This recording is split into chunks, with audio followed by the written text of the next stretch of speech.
This is a treat to have another speaker series. And I have to say, I'm looking at the participants and really excited about some of the names that I see who are very close friends of Innovation North.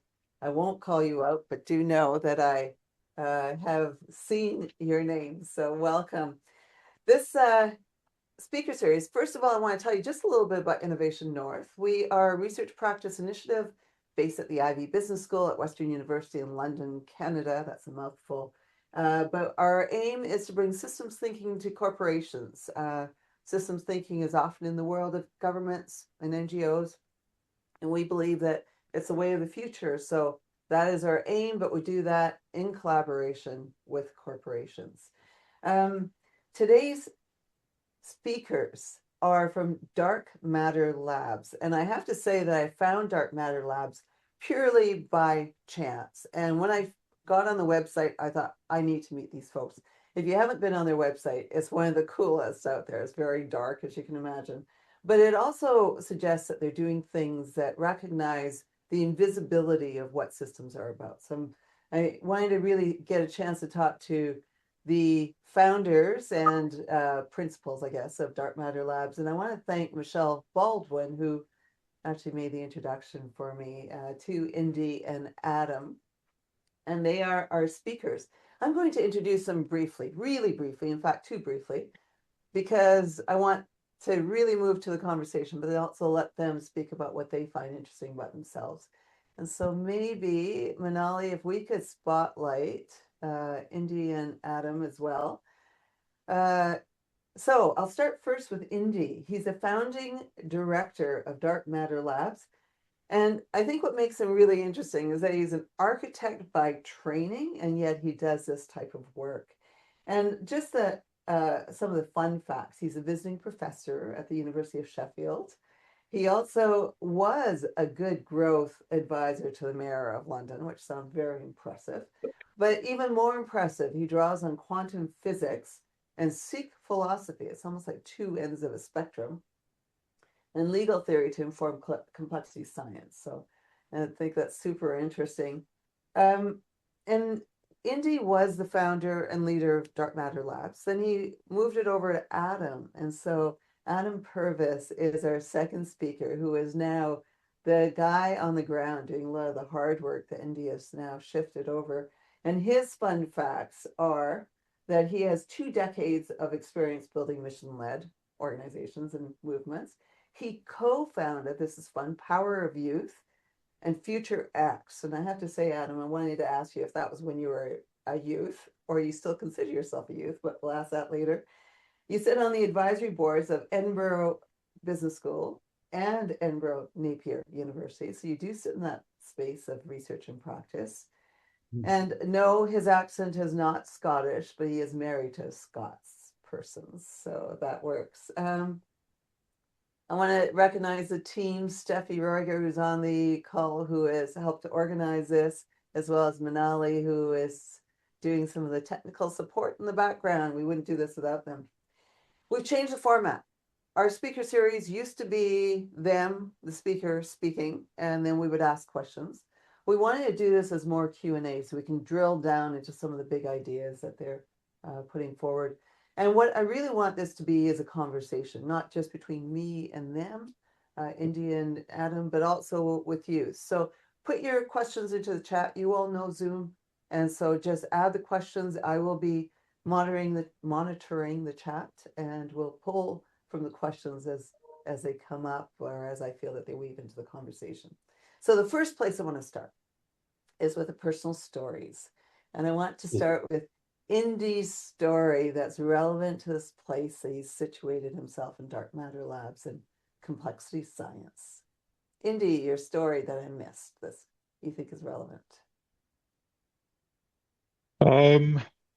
Multiple points of relevance. I mean, I think several formation sort of stories where I was in Delhi in 1984 when I saw the riots happen, or where the government basically aided and abetted giving out voter records to prisoners as they released prisoners. and effectively saw vast amounts of people being killed. And being in Delhi at that time, I think that changed me. And I think it sort of, and I think if I look backwards, I think it's informed a lot of my thinking in terms of not necessarily being state centric as a means of driving change. And I think a lot of the progressives have ended up becoming state centric advocates of transformation. And so if I look back at my history is largely focused on civics or um, and by civics I mean mass multi-party agreement spaces. So multi-party agreements, mass multi-party agency, as opposed to representative power, concentrations of power, whether corporate or state in a way. So I think that's one formation. Second was probably I was part of building the Impact Hub network around the world. And in that, I think I really realized one, how do you build a micro global organization? And how do you build that as technology is enabling us to be able to build that? And two, I think started to realize that most social enterprises were basically generating vast amounts of value that was unpriced in the system and couldn't be codified. And so that our theory of impact investment, which was rooted on enterprise function, was going to be always problematic. And that probably brought me to my third key thing of moving away from enterprise orientation to infrastructure orientation, recognizing infrastructure as kind of, and by infrastructure, I mean population level effects as the key zone of influence. And that's probably been the third sort of space of like impact infrastructure as being the kind of key landscape of operating and moving away from enterprise as the key cornerstone of transformation and what that looks like. And that's probably been the three, and that all roots back into architecture and place in many ways because it sort of talks about how do you cool Madrid or how do you build tree canopy of a city. These are all, for me, infrastructure level propositions, and they require new theories of capitalization, new theories of value that are pulled into it. And I think those probably three influences have probably been at the root of my journey and underpinning the work and the biases that's created as well, and no doubt as well. Fabulous biases as well. And it will speak to the work that you'll be moving into as you transition into this new role. But we'll get to that later. Adam, parts of your personal story that you think are relevant.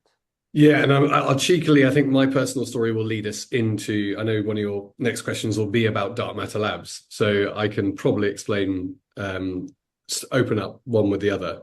And as you said at the beginning, yes, the first business that I built was, let's be honest, a bit of a lifestyle business where I went around the world, headhunting people I wanted to grow old with and change the world with. I was brought up by entrepreneurs. My grandfather was the chap who turned the Mini into the Mini Cooper.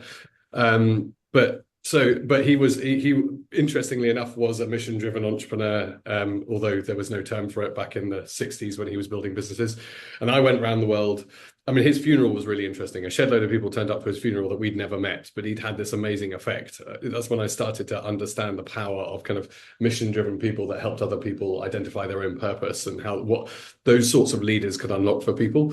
And so when he died, I went around the world headhunting people that reminded me of him, people who were typically young, power of youth, but were building mission-driven businesses at scale, because this was just post-2008, and I was really interested. My theory of change then was if every business on the planet was driven by mission-driven entrepreneurs, we would end up with a more regenerative economy. We would get ourselves out of the traps that we're in at the moment. It was hopelessly naive, of course. These poor humans are still operating within the confines of a system that forces them to play a zero-sum game. And so I was living in Scotland this entire time, and as much as I built that organization globally, John Swinney, he was the finance minister at the time, he's now the first minister of Scotland, he called me in, he heard what we were doing, and he asked us to focus our energy attention on Scotland as a context, and what would we have to do to the entire business support infrastructure within the confines of Scotland to give rise to a mission-driven economy. We spent 5 years trying to do that with each other. We did a lot of good work. We worked with Bart Houlihan and the emergence of B Corp as well, and ran a whole campaign to make every business in Scotland, B Corp. We did a whole host of things like that, and it didn't matter. Any of the stuff I still kept on banging on about. There's something about the system which we're all playing in that is forcing us down. the same path. And it was then that one of my friends had seen Indy speak at an event in London and said, Adam, there's this chap in London I've just seen speak who's putting real words on your babbling nonsense about the system needing to change. And so I think Indy and I had a conversation in the middle of the night, 1 November, and agreed. The initial proposition from Indy was, let's merge our businesses. That was a terrible idea. I sold up, left that. 6 months later, joined Dark Matter Labs, I think, for our first ever team gathering. There were 7 of us then. There are 80 of us now. We built the whole thing off our own balance sheet. We're in 30 different countries. And we, I would say, if we're speaking to, I feel like I'm speaking to an audience of people who are in the academic sphere. I think one of the things that is viscerally relevant and something that we've tried to maintain in our organization all this way is, and this is something I see the academic world really struggling with at the moment, is creating and crafting and looking after that space of discovery. So being able to that high quality creative space that enables both discovery, but also pace and delivery. And how do we maintain that within an organization that's essentially operating between the rules of a system that we'd like to see emerge and a system that still exists that is challenging. And so, yeah. So I think I'm still sort of blind about what Dark Matter Labs does and how it does it. So maybe you can, I love this space about discovery and creativity, but how do you get there? What do you do? I'll give it a shot, and then Indy can come in and add too. So I think I'm still operating with the mind, and I think I still operate with the orientation of somebody who's been brought up by entrepreneurs, surrounded myself with entrepreneurs, and has a doing mentality. And we're constantly in pursuit of how do we execute at the speed and scale that is needed, that is commensurate with the challenges that we're facing today. And I think Dark Matter Labs is in its 4th iteration operationally. So you'll see our logo is DM04. And that's because we have iterated our operating model for the phases that we have found ourselves in. These have been different phases of discovery of what is needed and different phases of relevance with the contexts in which we're operating within. So as an organization, we've kind of we established a kind of arcs and lab structure, which is just a way of understanding the plethora of areas of work that we have invested in the past.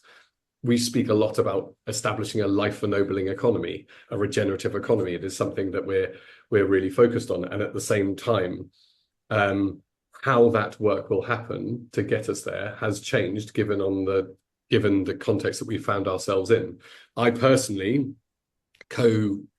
lead our human machine futures arc, so an area looking into the future of what it means to be human in the age that we're in, and our food systems arc, looking at how we drive the level of innovation in our food system that is needed given the shocks that we're all about to experience in our food system from September onwards. So, and those are just 2 areas of about 12 that Dark Matter Labs operate in. But I think Dark Matter, for me, it's all in the name. We're continuously innovating the policy, the institutional design, the regulational design, to change the nature of the football field that we're all playing on.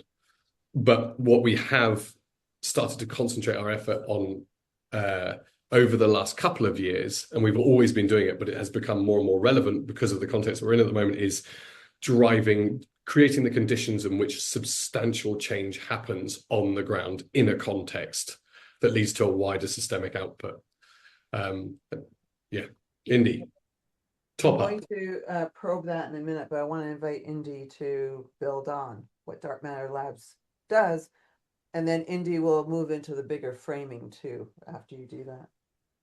Oh, sure. No, very much what I think there's probably key things. One, we choose not to act as a consultant, largely because consultants are prescribed to the problem space defined by the other. So most of our relationships are almost always I think it's like 95% of our relationships are in partnership with, or they're self-initiated. So we build our economy. One of the biggest things that we've been part of building is Net Zero Cities program with Climate Kick. That was a 35,000 partnership, then turned into a 10 million kind of pool of capital, and then has been moving something like 200 million plus of money. And that's grown as a kind of a system of work with Climate Kick and other partners. So our tendency is to build to the critical need. We build initiatives ourselves. So Trees AI, Trees as infrastructure was an initiative we built, source funding for, and then grown as a piece of infrastructure proposition, and then we built. So we're quite entrepreneurially driven. We do partner with different partners, but it's usually on mission basis as opposed to consulting basis. So what's the outcome goal? We think that posture of holding power with actually is the only way to deal with complexity in the right way, rather than power under or power over systems. So we tend to operate that way. And the team is, and we operate in lead markets. So if you want to talk about the future of land, I think one of the most interesting places to talk about the future of land is in Canada, because the relationship between the Crown and Indigenous is going to bring a crisis to what land is in a way that's going to be in advance of London. So we also have a strategy where we work we're working on free land in Nova Scotia with Pam and various other people looking at how do you and Michelle actually and various others how do you reimagine land governance and land stewardship in different ways. So we also work in critical geographies where those futures are made more visible and can set precedents at a planetary scale. So right now Adam is working on, for example, how do you build demand side food transition? So a lot of food transition frameworks are rooted on supply side innovation. We're working in Camden, looking at how do you build demand side structured demand as a key part of transition pathways, and how do you organize that in a different way? We're working in Camden on that. We think Camden has got the right location, be able to do that. It understands the risk. It has the talent capacity to be able to do that, as institutional frameworks to be able to do that. So we work in critical geographies where these lead markets can be constructed. So that's been another part of our core strategy. We co-fund that work with partners. We built slowly are building a capital base that allows us to be able to operate that way. We built an organization with the highest paid and lowest paid is 2-to-1 ratio, or 2.1, I think 2.2 to 1 now ratio, something like that. I'm not the highest paid, and neither is Adam. So in a way, the roles, we don't use money as a role, as a power metric. We use money as a means to liberate us. So for us, money is pay is not a recognition of your power.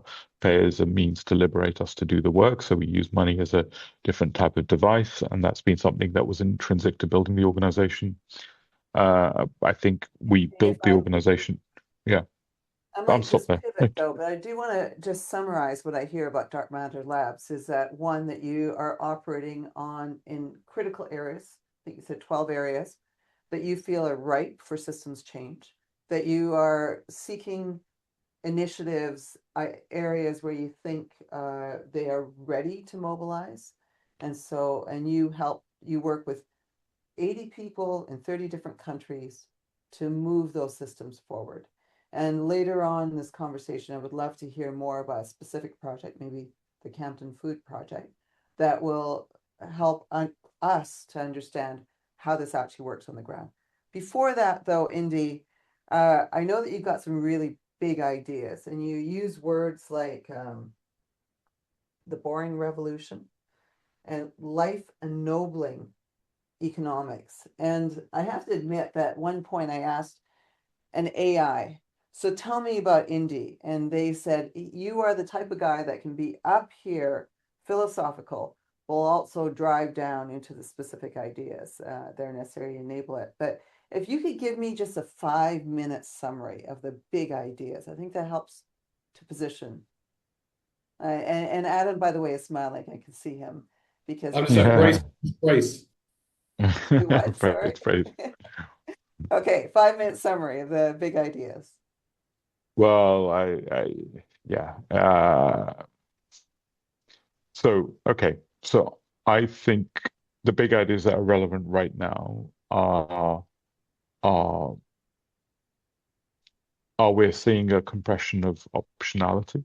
in the world, and I think our degrees of freedom of maneuvering are going to get compressed significantly.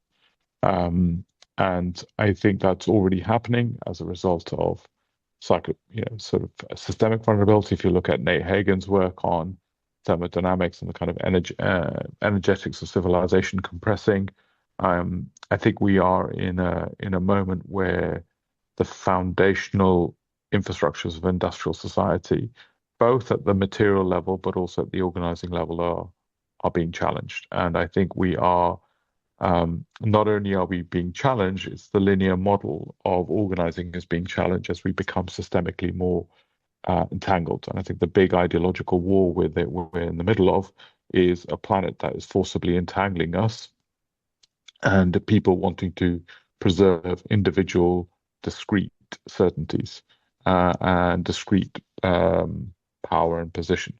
And I think I would argue that climate breakdown is one function of planetary entanglement. And I think what we're starting to see is this distribution of power, which is forcing that entanglement not to be asymmetric and as it was historically, but to becoming multipolar and multi-positional. How we negotiate in that landscape of emergent complexity, because power is becoming no longer asymmetric, I think is one of the big paradigmatic shifts that we're in the middle of. That also is rooted in the explosion of sovereignty, and explosion of sovereignty not just in humans, but non-human systems and machine systems. So how we govern an explosion of sovereignty, I think, is also going to be one of the key frameworks of how we organize in complexity. I also think that I think is not just a subtle shift. It's a sort of almost a systemic shift of how you perceive stuff. So, for example, if you have a timber house, you now own the 500-year liability of the carbon that's stored in your uh, sort of stored in in that house. So you own the liability to that. And I think so that suddenly we're having to think across multiple dimensions of accountability in a way that we historically haven't. And that's also starting to change our theory of all of our logics rooted in this, which are, say, property, which is in our theory of divisibility, non-stewardship, the ability to burn, destroy something. All these things are starting to become challenged. So the orthodox institutional logics of how we've coded capital in its broader sense, referencing obviously Katrina Pistoire's work, which I think is amazing, and what a brilliant woman as well. I didn't catch the name. Indy, can you repeat it? Code of Capital by Christina Pistoire, Christine Pistoire. Christina Pistoire. Okay. I can put the book in. It's amazing. She's a brilliant person as well. And so what we're seeing is how we've logically rooted capital, and I mean in its broader sense. So whether it's how we see a piece of property, all the way to how do we own a piece of timber, to even labor rights of individuals, all these things, they're rooted in a particular orthodoxy. And if we are operating in this new worldview, it's challenging all these deep code structures. So the boring revolution was saying that this isn't a revolution just of kind of the material transformations, as part of building OpenDesk or all these kind of product-based innovations. It was a ontological and epistemological revolution right at the back end of that. Thank you so much for sharing that. And I think when you look at that, that means that, like moving from a noun-orientated worldview to a verbing worldview, all the way through to how we perceive ourselves. So game theory logics are rooted in, if you believe yourself as a finite being and presentism, game theory is assumed that you are present, you're optimizing for the present, and you do not see yourself as an infinite being. If you see yourself as an infinite being, I think game theory breaks apart in its current logics, because you have to preserve the game, and the preservation of the game is a completely different logic to that model. So I think when you start to look at these logics that we are rooting our world around, they're all at the end of their viable space in the moment of entanglement. And I think a lot of Dark Matter Labs work has been really driving proofs into that breaking of those logics and looking at the first movers. So a lot of why we took Trees AI or any of this stuff, we look for where political value is comprehensible how do you then convert that political value into economic value and thereby financial value, and be able to prove that theory of value as a means to shift attention and flows of value at a macro level. I think that's, yeah, I'll stop there. There's a Amazing. lot there. I mean, there's a whole talk on civilization optionality, which we can share as well. So, Actually, and we will share that. Don't know if we can do that in the chat right now, but certainly afterwards, if the group's interested, we'll forward it on to the group. The talk, I did watch your talk on the Long Now Foundation, which was fabulous as well.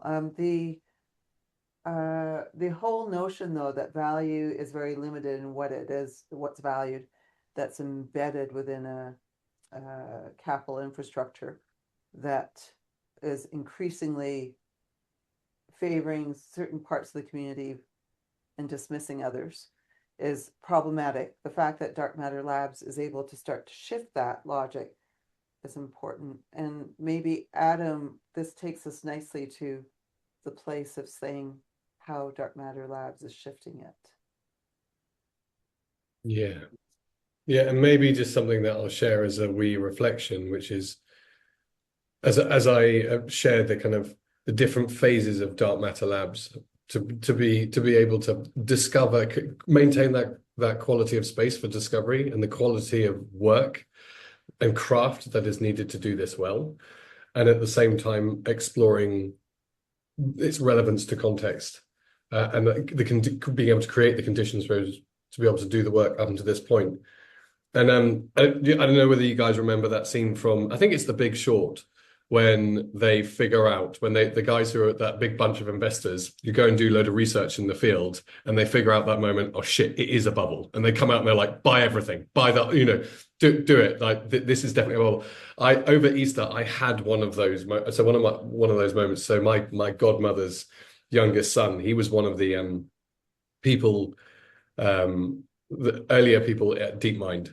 And so he helped build some of the tools that we are playing with today, and he understands them in a way that many other humans I have been quizzing over the last year and a half don't. And what's interesting is he retired 6 months ago.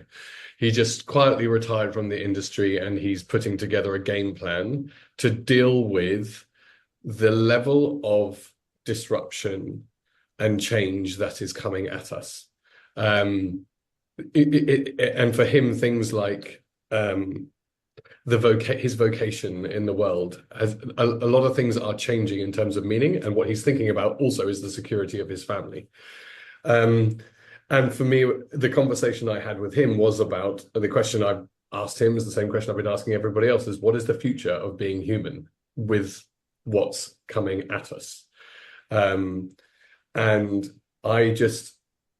I've had several conversations this morning in London with different organizations, and I keep on leaving these meetings going, nobody is really leaning into and embodying the level of change that's just about to come at us, at the level of disruption. And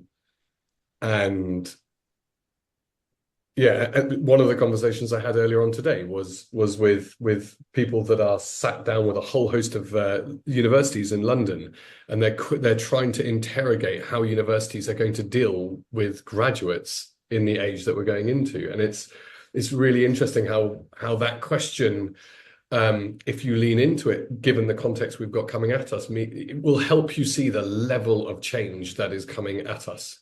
So, how Dark Matter Labs does it. The reason why I share that with everybody is, like, I think how the people that work with us the most, like our core partners, when they feed back to us, the thing that they say that we do well above anything else, the job that we do, is hold that gap between what is necessary and what is possible. So often, and Indy said before, we're not consultants. We will not fall into the trap of choosing to embark on some work because it is finite and it is understandable and it is achievable. Like, we have tailored a system that will create those conditions in which we can hold on to ruthlessly at all cost what is actually needed, what is actually going to be needed given the level of change that is coming at us.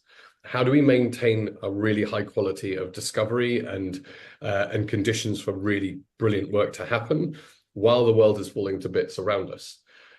Before I joined Dark Matter Labs, there was a phase I went through which was around moving ecosystems and aligning ecosystems of organizations to be able to do work and apply work. I think how we have, like, some of our most visceral work at the moment, like the work I'm doing in Camden, the reason why it starts to work is because what we do is we host all those, or the vast majority of organizations who are holding significant levels of risk with each other. So the first job is, do we all shared sense make?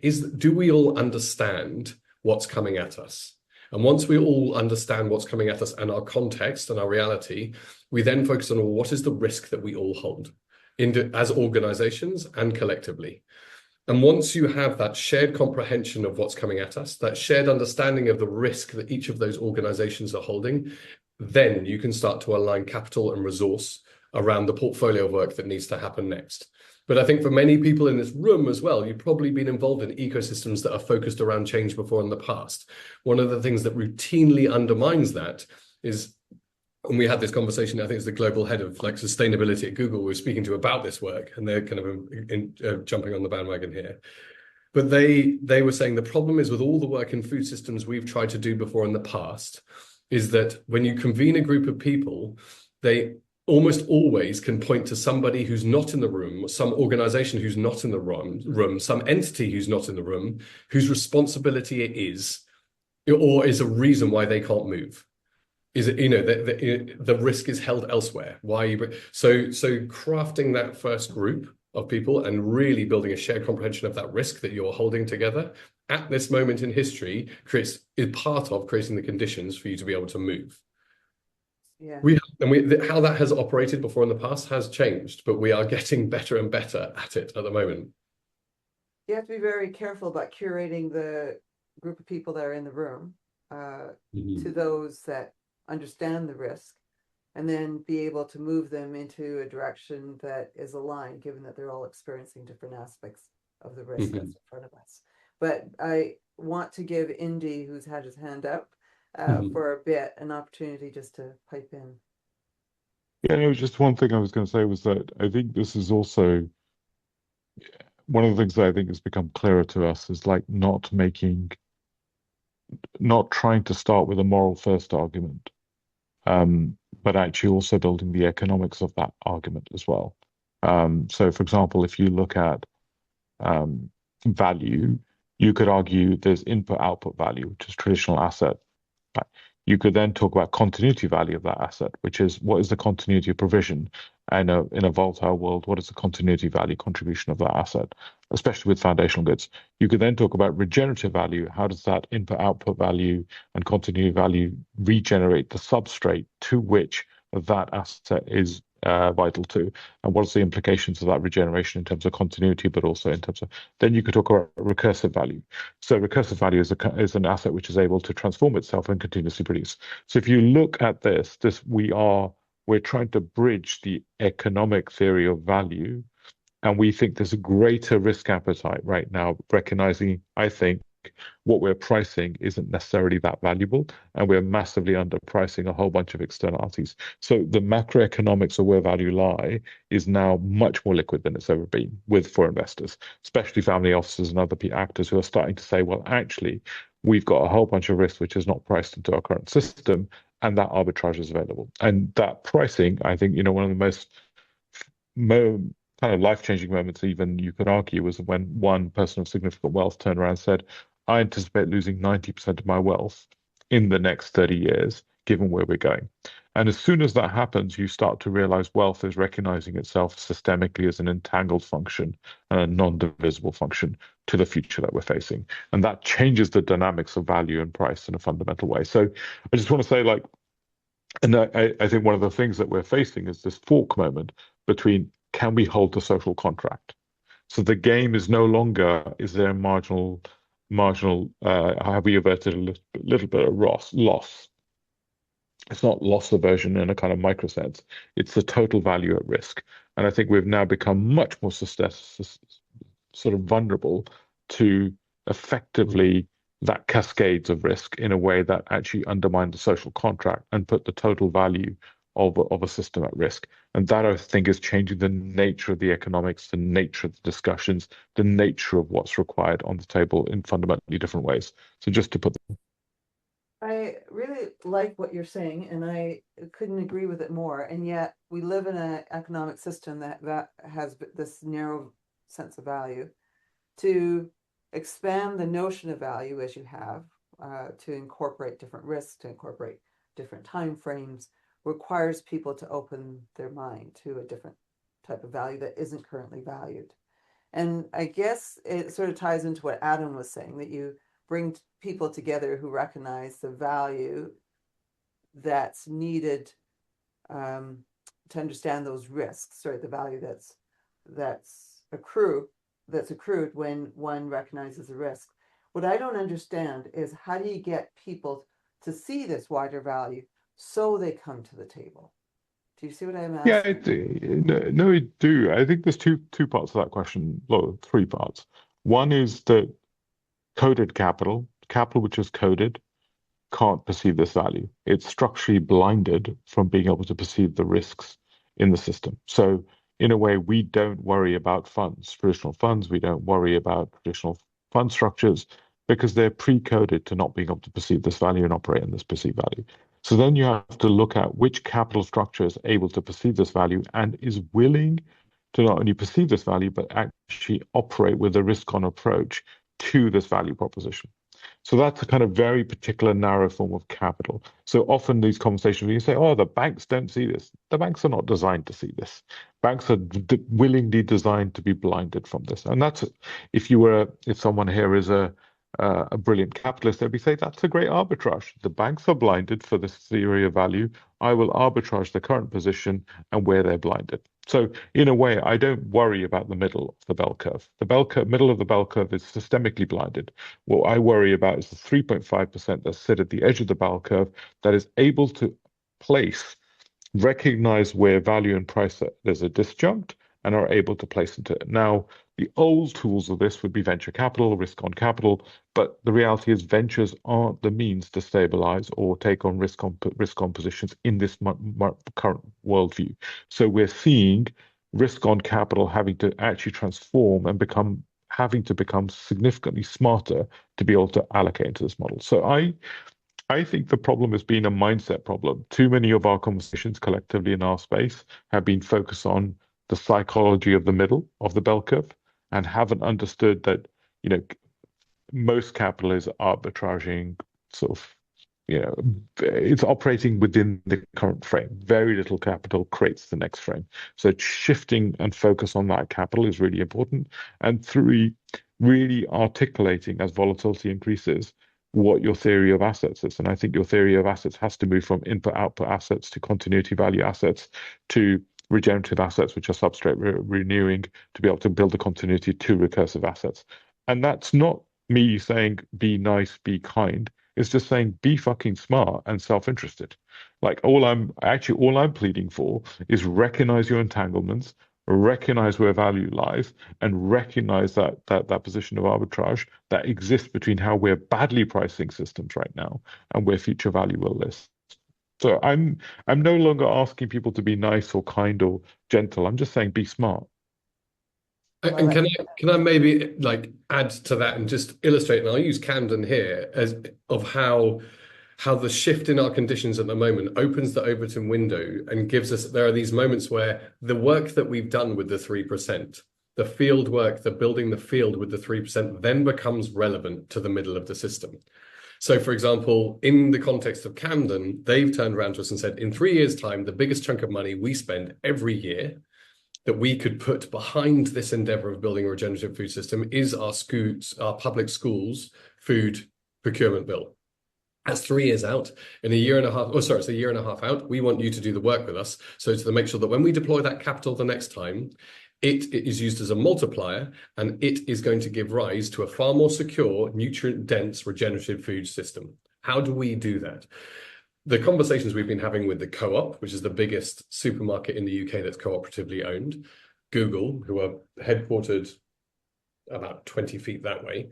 And And where are you at in I'm right in the middle of St Pancras in London. So I'm actually in Camden's town hall at the moment, because as soon as I'm finished with you lot, I'm off to speak exactly about this with them and do some of the planning around it. So, but what Camden are working with us now on are, okay, now we build an alliance of collective outcome buying, because what's going to happen with the urea prices, so fertilizer prices going up by 200% in the last 3 weeks, as a result of what's going on in the Straits of Hormuz, that is going to drive. We know that 10 Downing Street at the moment, our Prime Minister and his teams are planning for some massive shocks to our food system by September. That is a crisis, but what it does is it dramatically opens the Overton window for this work to happen at the center of the bell curve. And so what Camden are getting ahead of this are doing is they're like, okay, now we get as many people as we possibly can as quickly, and they've switched into crisis mode. And with us, they're kind of building this kind of food system crisis response group based on what's happening. But that gives them the permissioning architecture to start pooling all of their biggest outcome buyers, as in all the buyers of food in their system, to collectively purchase and shore up a regenerative, nutrient-dense food system, and all of that work that needs to happen. Because we say the conditions here are really ripe for this work, because they've learned the lessons from COVID. In COVID, they learned that, yes, they increased the size. They're a radically progressive borough. They're very, very diverse, and they have done an incredible amount of work to really take everybody along with them on the journey. They have a very vibrant and rich kind of like alternative food system here. But what they have done is just increase the size of the public spend and the public purse. The food banks are everywhere, what they learned in COVID is that they weren't changing the underlying drivers of the existing system that is driving extraction in a non-regenerative system. What they're doing now at this moment, seeing what's coming up, going to hit us in September, is we are going to use this moment, this crisis that's going to be like COVID, that's going to come at us, to embed a load of infrastructure and make a load of decisions about our purchasing that sets us off in a very different future. And that's a good example of how the work that we do, at that 3% level, there are these moments where you get to apply it, and where the work becomes very relevant to a much larger part of the system, and you get to implement at scale. Sorry, I missed something along the way, and I'm assuming others might have as well. What do you mean by the 3% level? So I'm referring to the 3%, 3.5% of early adopters and capital, so the parts of any system that can perceive the risk that you're talking about, and want to do that work. And it's with that part of the system that DM has cut its teeth with, and where we seek out and we find the work to happen. But we also have, especially in the last few years, been seeking those contexts where we feel when an Overton window opens up, the conditions are ripe to do something at a much larger scale. And Camden is definitely one of them. I love that. And we've got a couple of questions in the chat, and I want to make sure I give people a chance to speak up. But I just want to ask one more question that's burning on my mind, is what is then the role of DM or Dark Matter Labs in mobilizing this? Because you're speaking to a group of people that are already, I think, on side with the assumptions that you're making around the lack of valuation of the important parts of our system to maintain it over the long run. So you're speaking to us, we agree with you, but we don't know necessarily what to do. How is Dark Matter Labs moving it forward? How are you moving that conversation in Camden Borough forward? I think there's several aspects to this. I mean, one I would say is, whether it's Camden or whether it's Cooling Madrid, what we're looking for is critical assets that have potential value that's not yet priced, but have the political economy around them. So Cooling Madrid is a strategic issue, right? But it's not yet able to be invested in at the level that's required to be able to cool Madrid by 7.5 degrees. So we know it has value, but not yet priceable, not yet investable. Or whether it's the Camden food systems in terms of fragility of food systems. So one of the things that we try to do, and even with Trees AI, when we were looking at Trees as infrastructure, we were looking for a political economy where value lay and to be able to convert that. So one of the things is we do that. Second thing, what I think Adam rightly says is that what you've got to be able to do is pool the You've got to be able to construct a desire for that transition, and you've got to be able to construct a demand for that transition, and you've got to be able to pool the risk for that transition. And this is where it gets really difficult. So one of the big things that we learned was that if you were to price climate breakdown on, say, on a water utility company, the water utility company is non-viable. Like it's already, they now have to blind themselves to the risk in order to say operational. And that becomes a really interesting challenge space.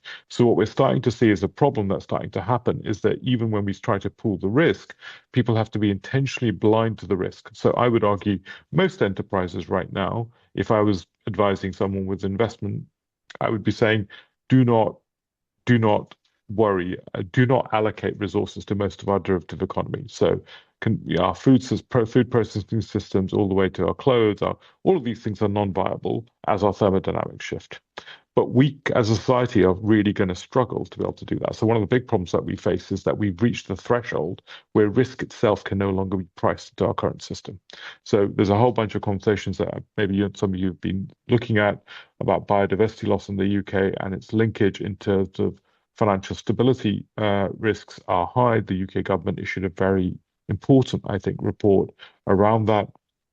And the reality is that this is not going to be fixed by market adjustments. It's going to be fixed by a sovereign view on that risk and being able to adjust that. So one of the things that we're starting to worry quite a lot about is who are the actors in the space and what is their relationship on that function. So I don't want to make this all sound smooth. I think the landscape is changing quite quickly on where that building that alliance looks like and how that operationalizes. And I think it'll increasingly be vertical. So, but even then, like if you look at a bioregion in Scotland, for example, to pool 200 farmers together took 5 years. Just to get agreement with, and I think it wasn't even 200, it was like 40 farmers. To get pooled agreement across 40 farmers took 5 years. So one of the big problems that we recognize is coordination. So how do you build many-to-many agreement spaces? We have the technologies to build PPPs. They're usually tri-party contracts with supply chain contracts, but actually we don't have the capacity and the capability to building many-to-many agreement spaces. So even the pooling of risk, different models, a bank and a building society and a water utility company are running different climate models with regards to the risks that they're understanding. So what you end up has is the difficulty of pooling risk into a contractual relationship to do real world investment against it. So I don't want this to, so this is why we're doing, say, many to many, or the work we're doing on risk sense, or whether we're looking at large scale sort of contractual landscapes. Underneath this work requires a whole bunch of other questions. That is why, all the labs work that DM has been doing has been focused on that. So this isn't, but what I would say is the best opportunity that we have is to figure out where value lies, where also why we're taking an infrastructure view is quite simple. The social impact bond, the first social impact bond that was built cost 5 million was the total bond. It cost 5 million to structure. There was almost a 100% cost of structuring. So the reality is, if you're going to move any of this stuff, the cost of structuring is 5 to 10 million. That's going to require you to work at the infrastructure level to be able to actually move that sort of capital. So our provision strategy is to move at the level of infrastructure, not at the level of enterprise, because the cost of structuring these deals is too high and the agreements are going to be too difficult and they require different theories of organizing into that framework. So where is the political economy? What are the tools to construct those agreements? What are the means of organizing those politics? And the political engineering, which is a term that we sort of talk more and more about. How do you build? And by political engineering, I'm not talking about politicians. I'm talking about the multi-agent agreement spaces that are going to be vital to be able to preserve democracy. So the other part of the kind of thesis that's vital is that we are almost sitting at a fork between authoritarianism as a means to drive the transformation, or chaos as a kind of unbundling of complexity.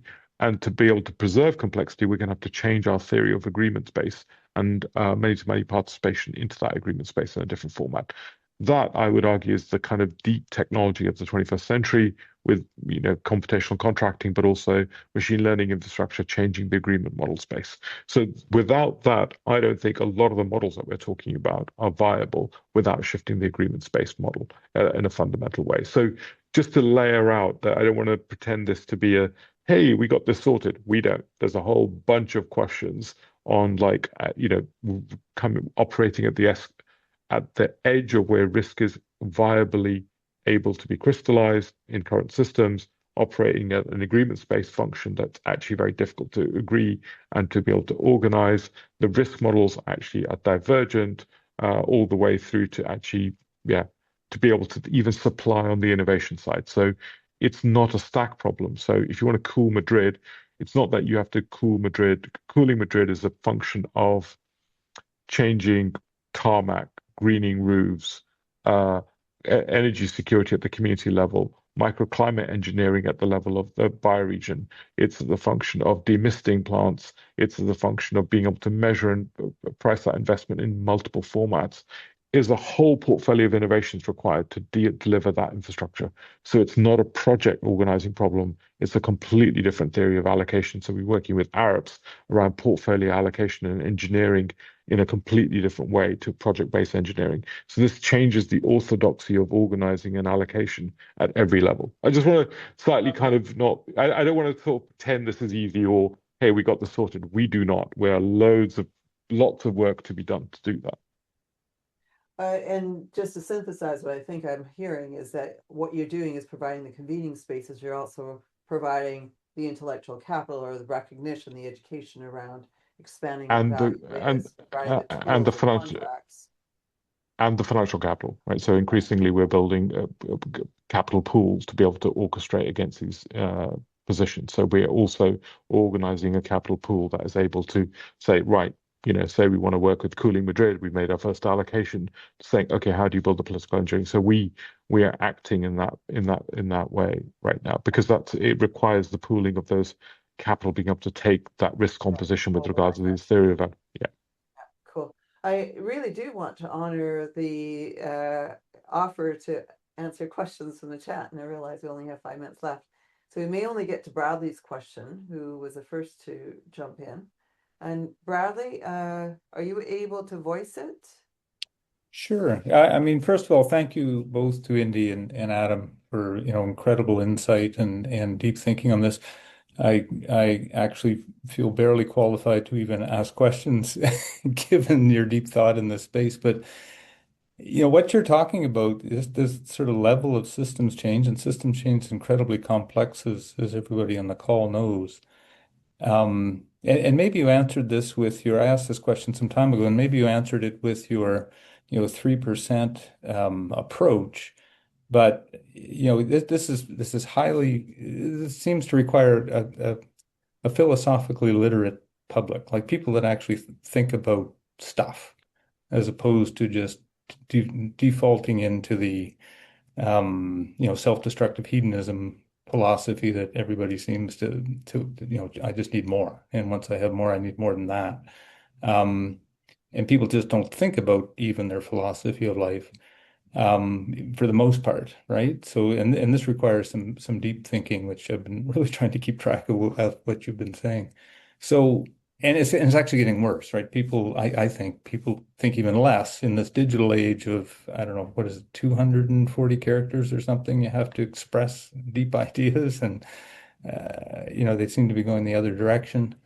So maybe you answered that with the bell curve answer that you start at the edge and work your way in. But in that case, bell curves have two tails. And I worry now that there are people actively just for their own personal gain. And I think we see an excellent example of that south of the border, where they are deliberately regressive for their own gain. And how do you resolve this mushy middle? And if you're going to work on one side of the bell curve, there is another side of the bell curve that's actively working against you. This is not just docile.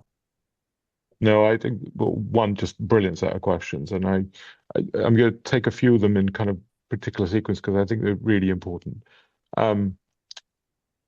One, I think the problem has been that, I tend to paraphrase this as like the left did TED and the right did Joe Rogan.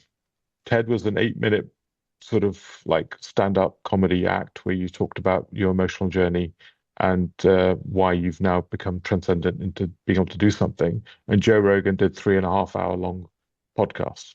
So I think there's something that what we've done culturally is de-philosophize ourselves. And I spent time with some of the kind of dark triad in San Francisco, and what was evident is their embrace of philosophy and thinking. Whereas actually, I think what's been really perverse has been the de-philosophization of some of us. So one thing is, how do we give ourselves legitimacy to be long form? Second, I would say, is that my experience of giving talks on the ground and being in relationships on the ground is that actually people resonate to these conversations when you have the fullness of their conversation. And the key word there is conversation rather than communication. So we have to move away from communication theory, which is about the efficiency and the literacy of key words, to deep conversational theory. And an embodied relationship and an embodied conversation, I think, has vast amounts of value. I use this example often. It's true. Like, somebody who was 89 years old came up to me in the middle of a talk, said, "I didn't understand everything you said, but you gave me words of things I was feeling." And I don't think we're describing new things. We're describing things that people already have experienced, but they don't necessarily have the language to be able to construct politics around. So I think there's a humility of understanding. I think one of the big lessons we're learning is that people are experiencing this on the ground. The other thing is that the other side of the bell curve is also just human. And I think that other side of the bell curve is also operating out of fear and the fear in different ways. So the question for us is, how can we operate with a degree of empathy to understand the fear and the volatility that they're operating in? So I think the psychogeography, we are shifting, and our economics have shifted us into a large-scale societal transformation rooted in predominantly an economic geography rooted in fear. Our vulnerability, we've accelerated vulnerability, we've made people more precarious in their lives, and we are now surprised that we have created a psychogeographic landscape of fear, and thereby that is biasing how people are making decisions. And unwinding that fear is, I think, a key part of our landscape of transitions in those ways. And I think this is deep cultural work. And finally, this also goes back to the conception of being human. And again, please indulge me in this, that I also think this is about how we've misconceived ourselves.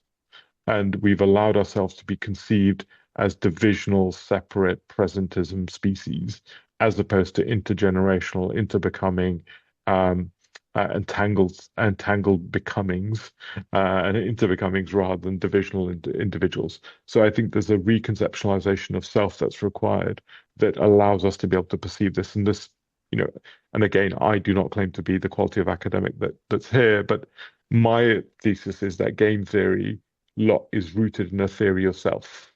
And the way to break game theory is not to change the game, but to change the theory of self in which the game is played. And as soon as you do that, that game theory. September's Indy. Yeah. That's the hard part, is that we're feeling more and more urgency to do this. And I think people are willing to listen. That's the other thing. This is why I would say that there's a place to be able to communicate this, because I think people see it in different formats. Anyway, so I love the question. I love what you're asking. I thought I'd just share some dimensions.